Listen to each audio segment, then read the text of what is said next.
عشبة من الجنة متواجدة بكل بيت، تفتت الحصى وتخفض الكوليسترول التراكمي والضغط وتنظف الكبد من السموم، وذكرت في القرآن مرتين.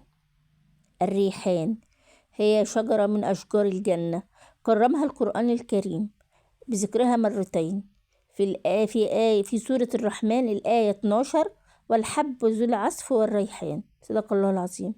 ووردت في سورة الواقعة بسم الله الرحمن الرحيم: فروح وريحان وجنة نعيم، فروح وريحان وجنة نعيم، صدق الله العظيم.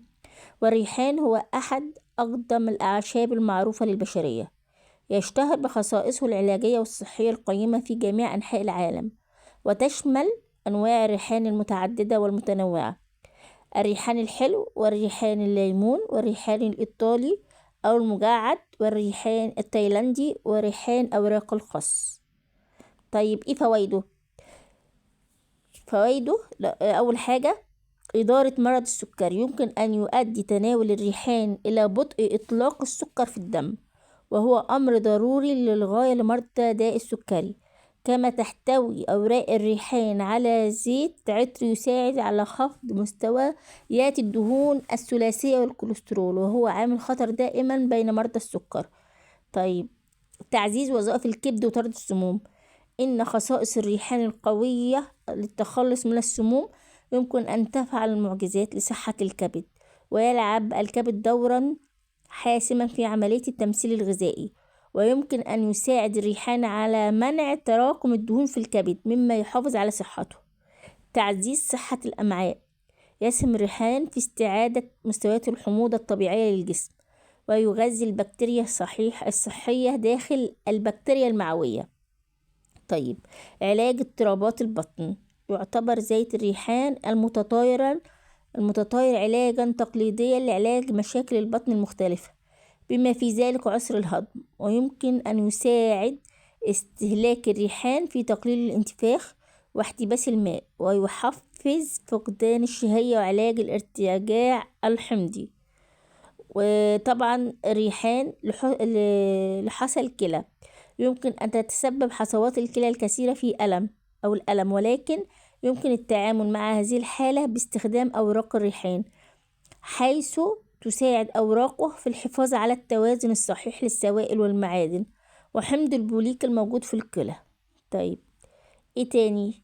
الريحان لارتفاع ضغط الدم، يعتبر ارتفاع ضغط الدم مرضا شائعا جدا على مستوى العالم وفقا للإحصاءات، ويعني أن كل 10 أشخاص، واحد من كل 10 أشخاص على الأقل من ارتفاع ضغط الدم، وتعتبر يعني 1 من 10 عندهم ضغط مرتفع. وتعتبر أوراق الريحان جيدة لإدارة الحالات الصحية الشديدة لمرضى الضغط المرتفع. طيب يمكن للريحان تسهيل عملية الهضم المثالية، ويشير الكتاب إلى أن الريحان يقوي الجهاز الهضمي والجهاز العصبي، ويمكن أن يكون علاجا جيدا للصداع والأرق،